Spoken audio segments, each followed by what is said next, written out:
I won't let anything happen to you. My prince. The heavy rain beat down hard on Iruoma as she struggled along the dangerous, rocky path. The prince was unconscious, tied up inside her big basket.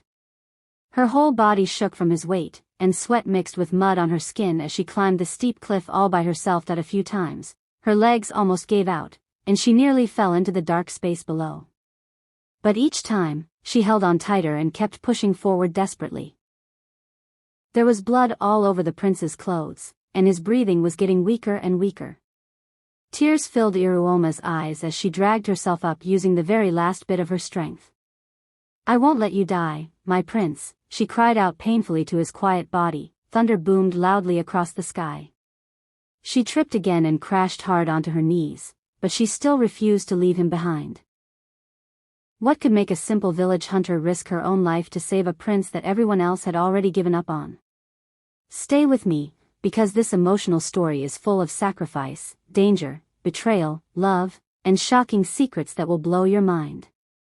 And if you love powerful African folktales and emotional stories, please subscribe right now to support the channel and join our family. Young Iruoma grew up with her poor but very loving parents.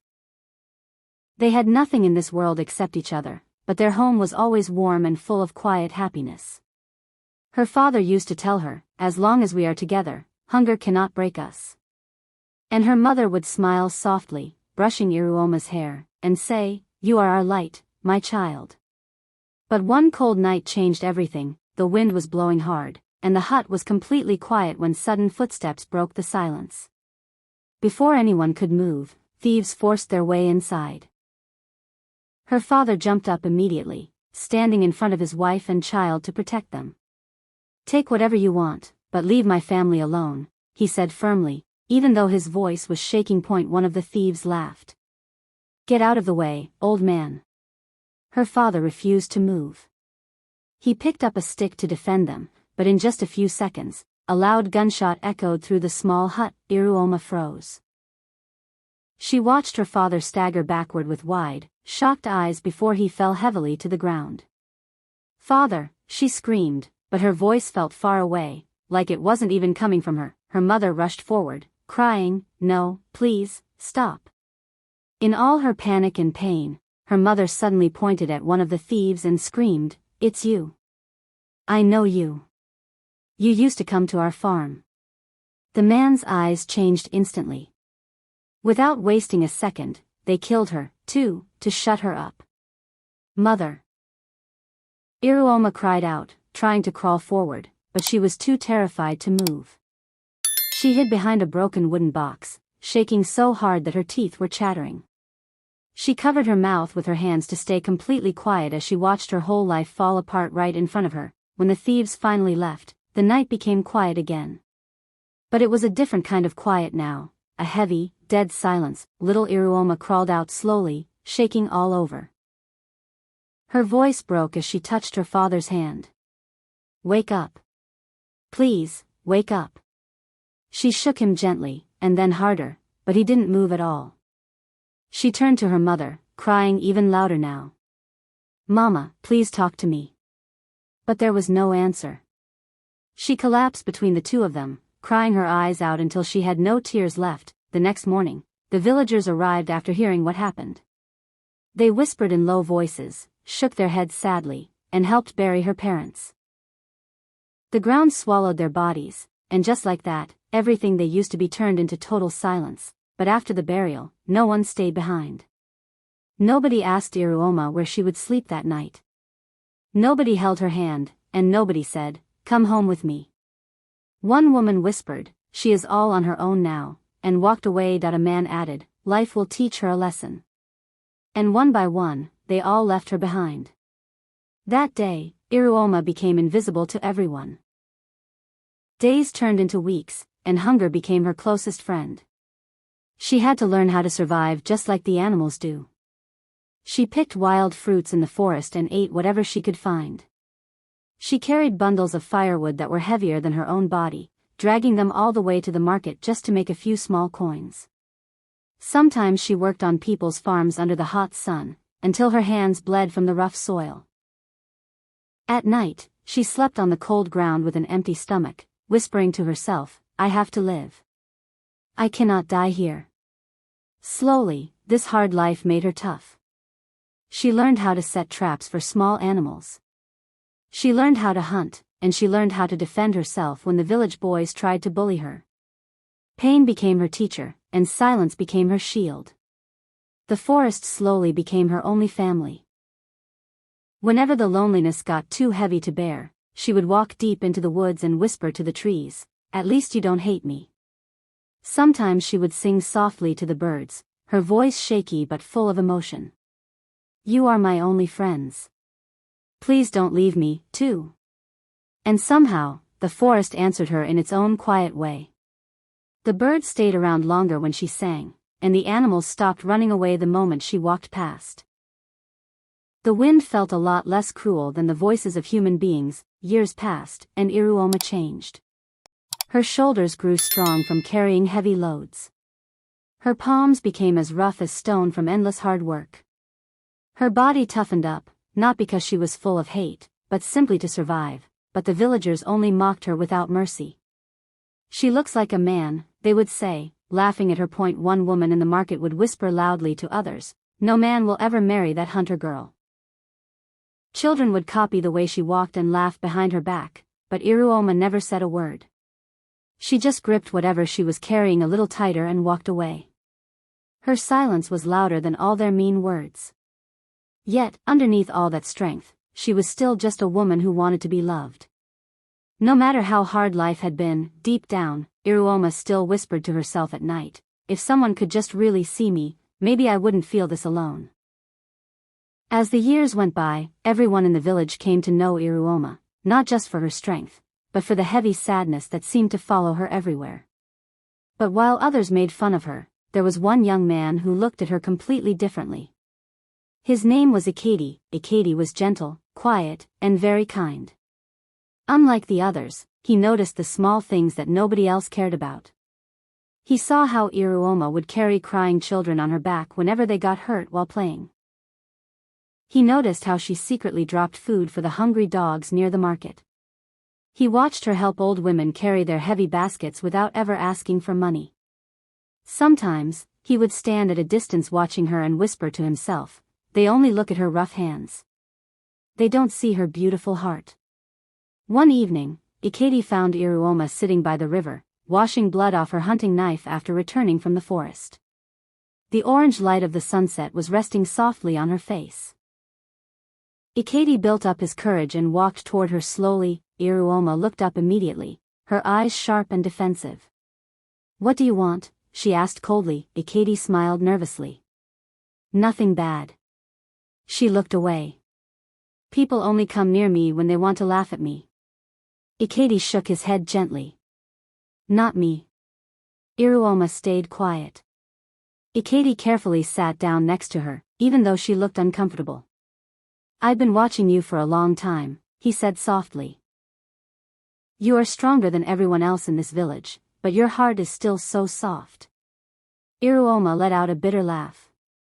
Soft? My hands scare children. Ikedi looked right into her eyes. Your hands save people. Those words touched her deeply. No one had ever spoken to her like that before. Slowly, the hardness in her eyes melted. Ikedi kept talking. You help the same people who insult you. You protect the people who hate you. I don't think I've ever met anyone like you. Iruoma quickly looked down at the water so he wouldn't see the tears filling her eyes. Why are you telling me all this? She whispered. Ikedi took a deep breath.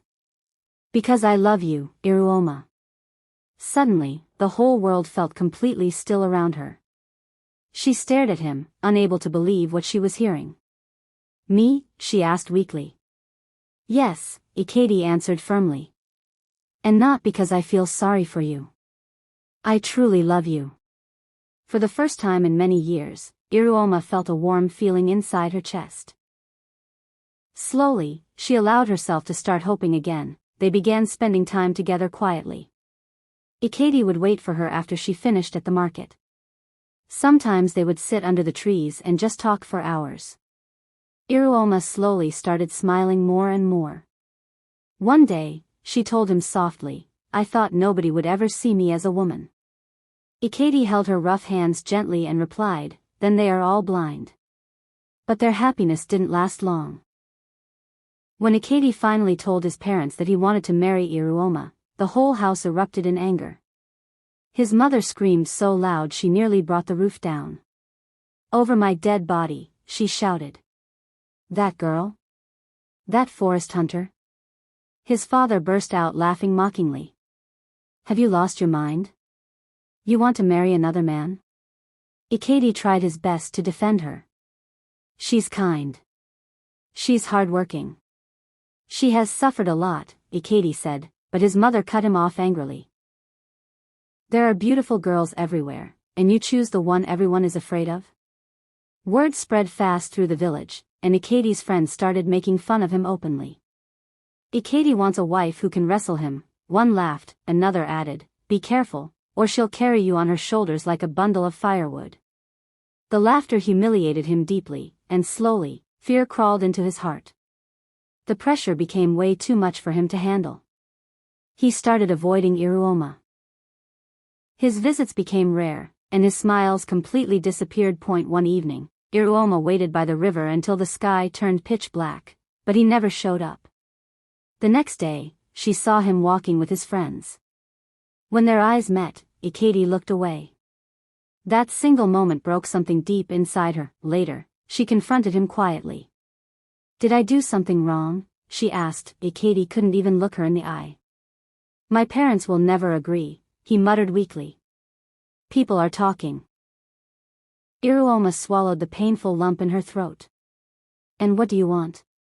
Ikedi stayed completely silent. That silence told her everything she needed to know. Iruoma forced herself to nod. "I understand," she whispered, even though her voice was shaking badly. She walked away quickly before he could see her tears. That night, she ran deep into the forest. The moonlight shone through the trees as she collapsed by the river, crying her eyes out. Her voice trembled as she sang a painful song to the birds around her. "Maybe I wasn't made to be loved. Maybe I was only made to survive." The birds chirped softly around her as tears rolled endlessly down her cheeks. From that day on, the forest became the only place where she allowed herself to break down. As time passed, Iruoma grew even stronger. Her strength became something people talked about with fear.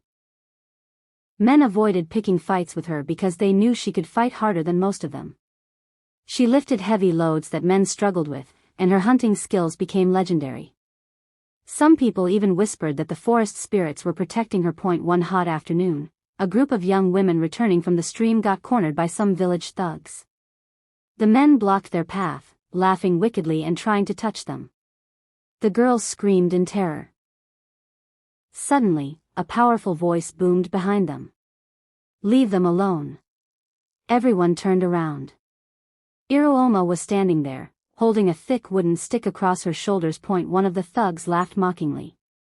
"And what are you going to do about it?" Before he could even finish his sentence, Iruoma struck him hard across the face. Chaos broke out instantly. She fought fiercely, throwing punches like a storm. The men stumbled, screamed, and ran away in fear. The village girls stood there safely, breathing heavily. But instead of saying thank you, one girl hissed angrily. "Nobody asked for your help." Another crossed her arms and laughed bitterly.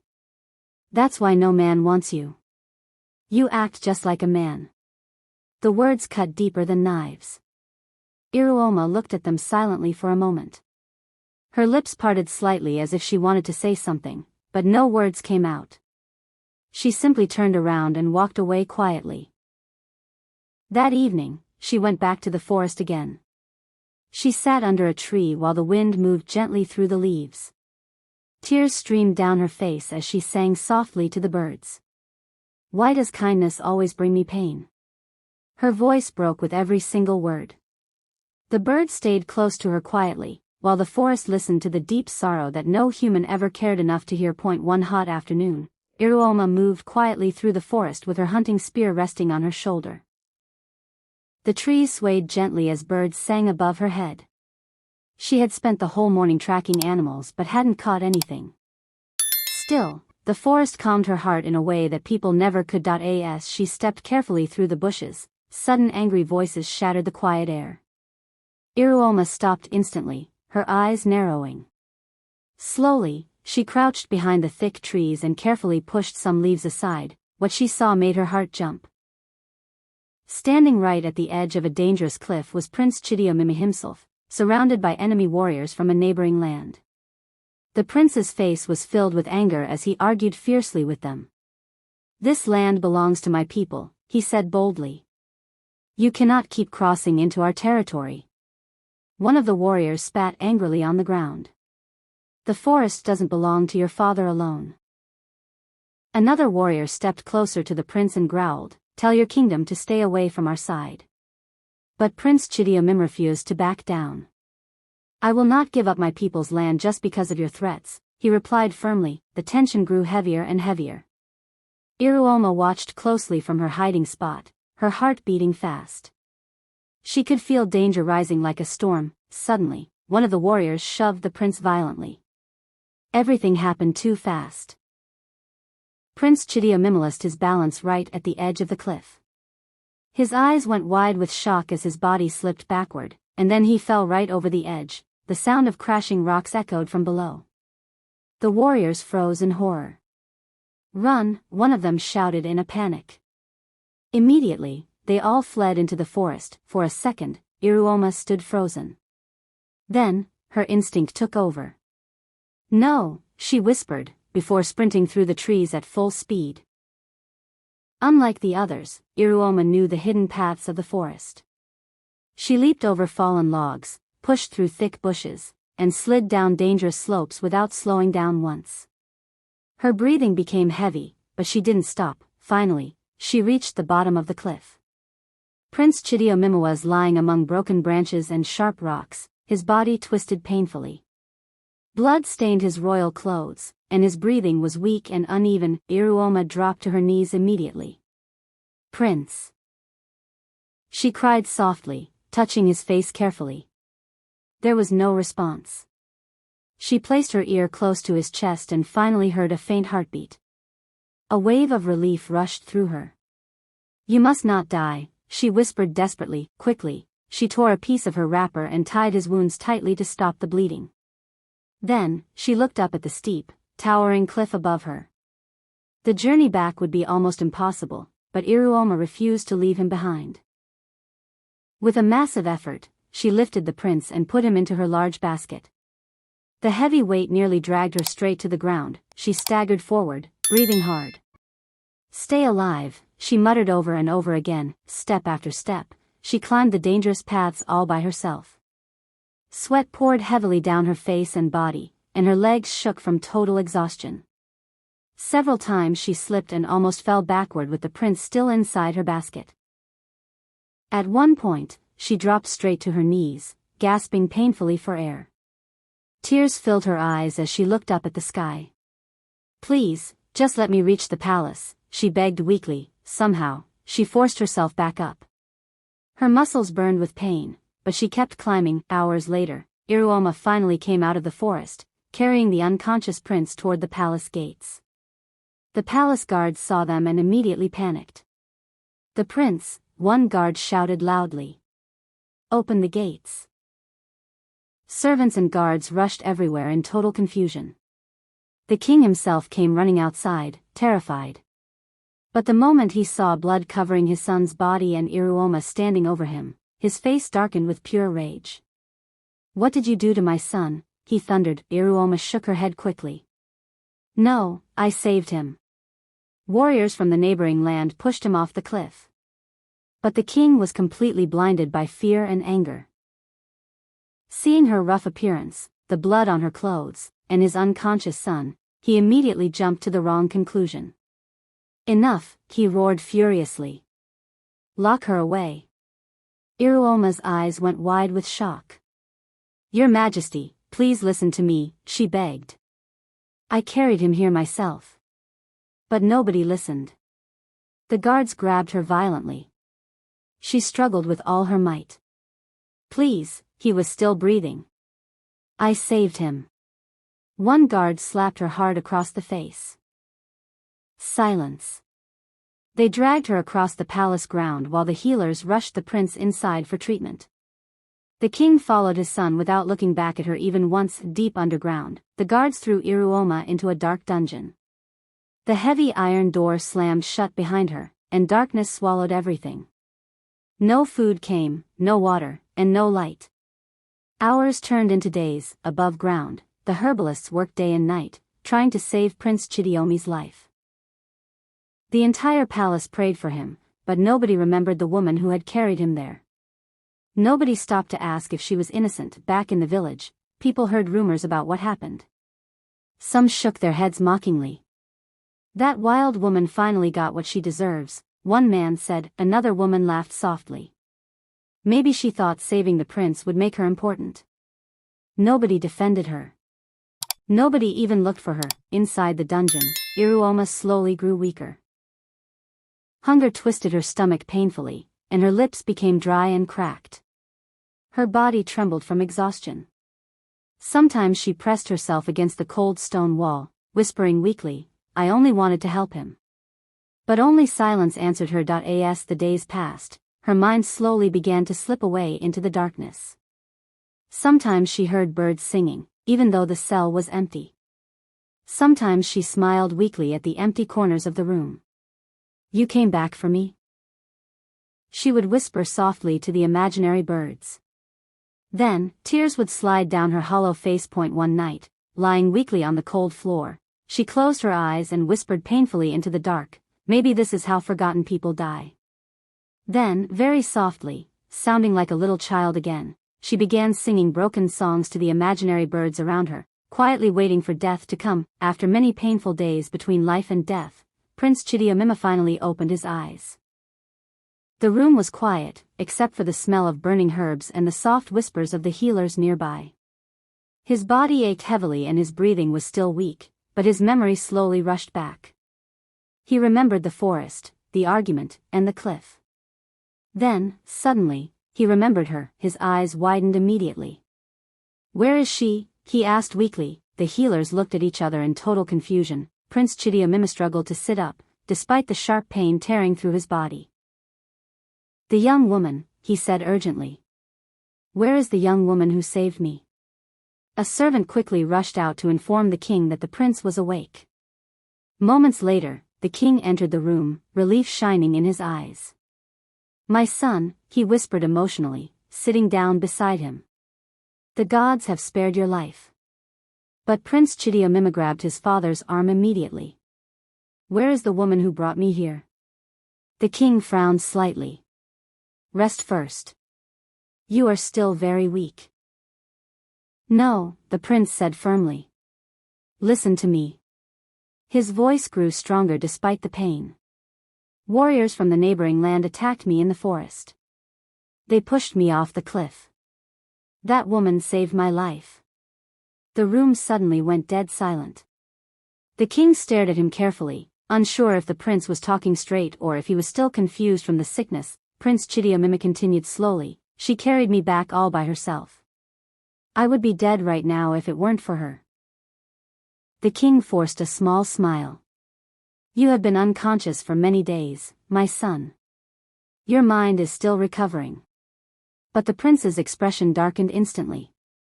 "I know what I saw." He looked around the room angrily. "Why has nobody brought her to me?" The servants exchanged nervous glances, but nobody answered. Chidibir's eyes narrowed. "Where is she?" he repeated. Still, silence filled the room. Slowly, fear crept onto the king's face. "What happened to her after she brought me here?" the prince demanded. One elderly guard finally stepped forward nervously, unable to hide the truth any longer. "Your Majesty," he said quietly, looking down at the floor. "The king believed she was the one who harmed you." Chidibir froze. "What did you do to her?" The guard swallowed hard. "She was thrown into the dungeon." The prince's face changed instantly, filled with horror and pure fury. "What?" he roared so loudly that the entire room shook with fear. Even the healers stepped backward in shock. Prince Iruoma forced himself out of bed, ignoring his painful injuries. "How many days has she been down there?" he shouted. Nobody answered him right away. "How many days?"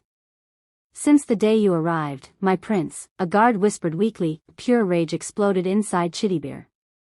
"Without food?" The heavy silence answered him again. "Without water?"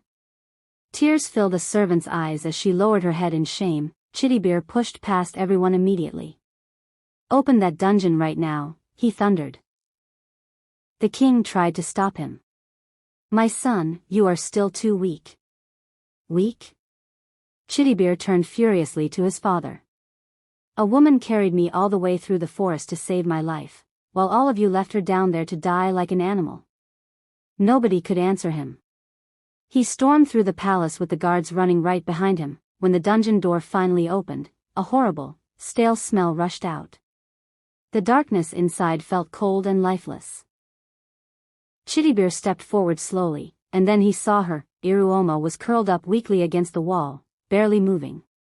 Her body was trembling faintly, and her lips were cracked from deep thirst. Her once powerful body looked completely broken and empty. She was softly whispering something to herself. "Birds, please don't leave me alone."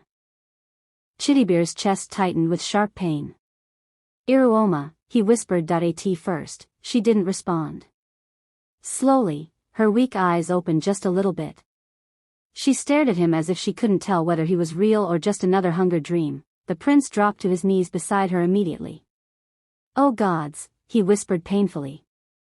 Guilt crushed him like a heavy stone. "This happened because of me." Iruoma tried weakly to sit up.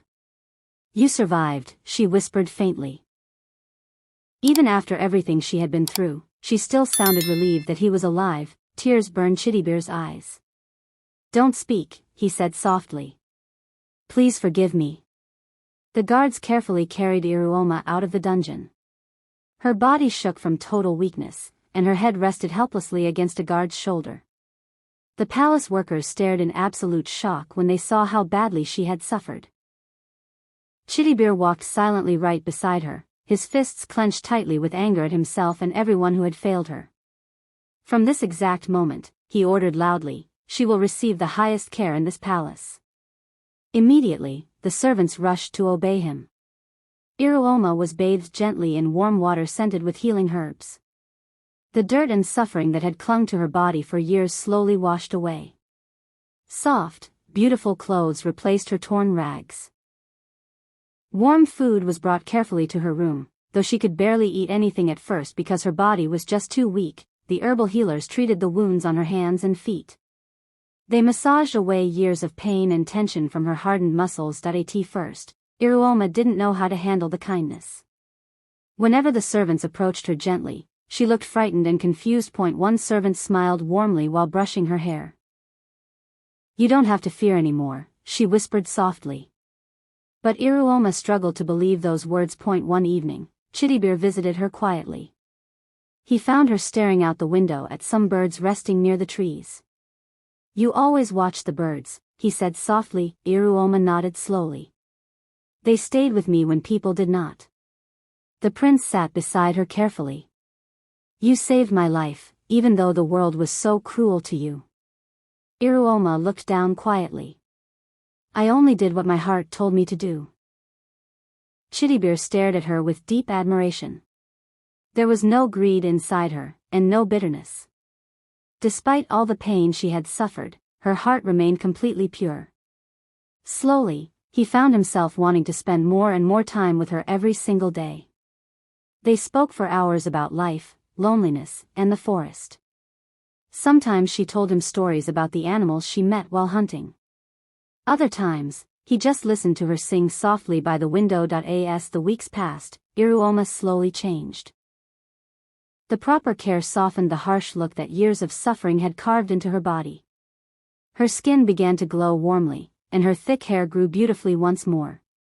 She smiled more often now, even if it was shyly. And for the very first time, people truly saw her beauty. She wasn't the rough hunter they had mocked for years. She was a gentle woman hidden beneath all that pain. Soon, whispers spread all across the village. The women who used to laugh at Iruoma became bitter and jealous.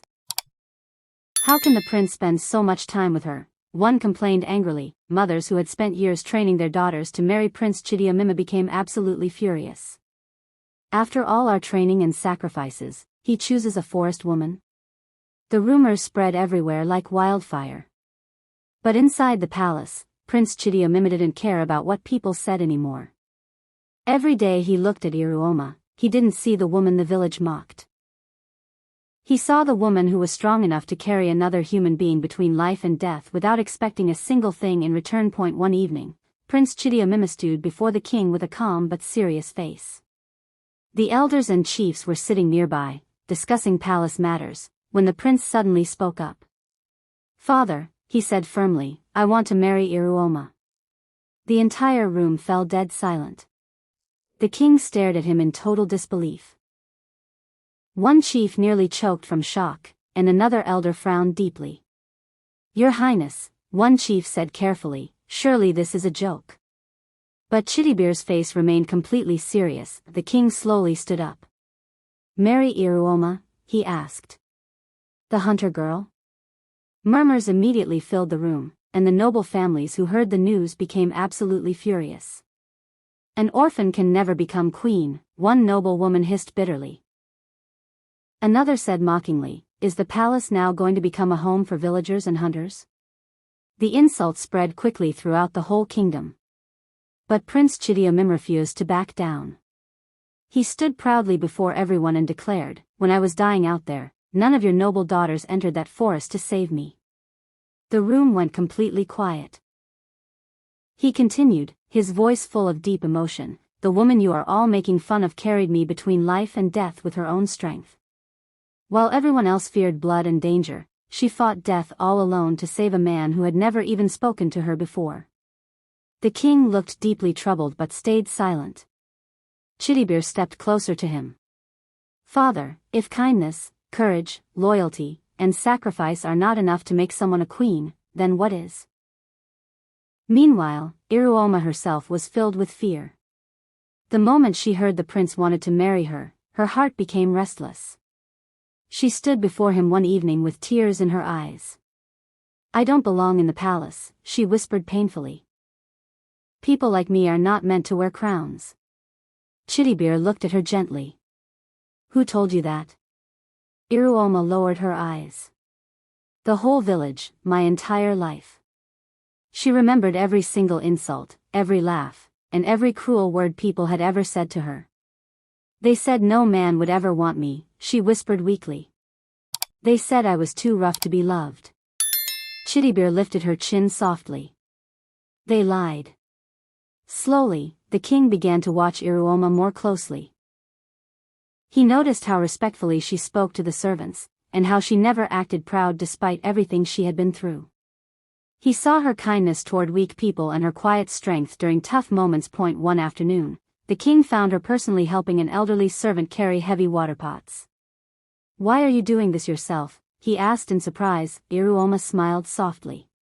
"Because I know exactly what it feels like when nobody helps you."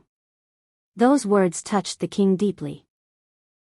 For the first time, he truly saw her beautiful heart, completely forgetting about her poor background. Slowly, his resistance melted away. Finally, standing before all the chiefs and elders, the king announced, "Iruoma has shown more honor than many people born into greatness. I give this marriage my blessing." Joy exploded across the entire kingdom. Drums beat loudly in the air, and huge crowds gathered everywhere in excitement. People could hardly believe that the orphan hunter girl, who used to walk barefoot through the market, was now going to be the future queen. The very same villagers who used to mock her suddenly changed their stories. "We always knew she was special," some lied proudly. Others rushed to greet her warmly whenever she passed by. But Iruoma remembered everything. From a distance, Ikedi watched silently as the royal wedding preparations filled the kingdom. A heavy pain sat in his eyes. He remembered the woman he once loved, but lacked the courage to fight for.